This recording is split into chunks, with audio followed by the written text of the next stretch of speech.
আচ্ছা, আমি এখন কোথায় আছি? এখন কোথায় আছে? কাদের সামনে আছি? জার্নালিস্টদের সাথে আছি, জার্নালিস্টদের সামনে আছি। ভাইয়া, আমরা বর্তমানে থাকি আসলে, কারণ আমি সবসময় বর্তমানটাকে বেশি প্রায়োরিটি দেই।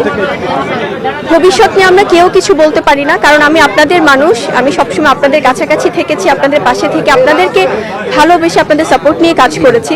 সো সেক্ষেত্রে অনেক রকম অনেক কিছুই আসছে, সেটা আসলে আমি মানে ওই ব্যাপারগুলোতে আমি কি বলবো, কারণ আমার কাছে মনে হয় যে বর্তমানটা যেহেতু আপনাদের সাথে আছে সেভাবেই চলতে চাই। আর সামনের ফিউচার ভবিষ্যৎ নিয়ে আসলে তখন যা ঘটবে ওগুলো নিয়ে কথা হবে।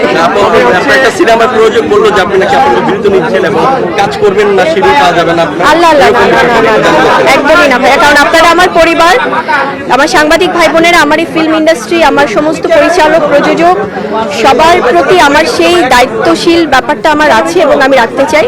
সো কোনো কাজকে হ্যাম্পার করে আমি কখনো কোনো কিছু করিনি, করবো না, এবং আমি আপনাদেরই মানুষ, আপনাদের পরিবার, আমি আছি এবং থাকবো।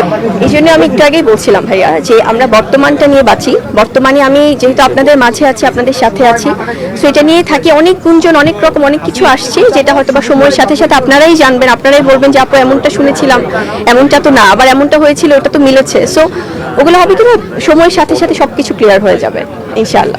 আর এই ব্যাপারগুলো নিয়ে এতবার আমি কথা বলেছি, আপনাদের নিজেদেরই বিরক্ত লাগবে যে আর চাই না এই topic. So thank you so much. মাঝে মাঝে এমন এমন কথাগুলো সামনে আসে, আসলে সেখান থেকে নতুন করে প্রশ্ন তৈরি হয় আসলে।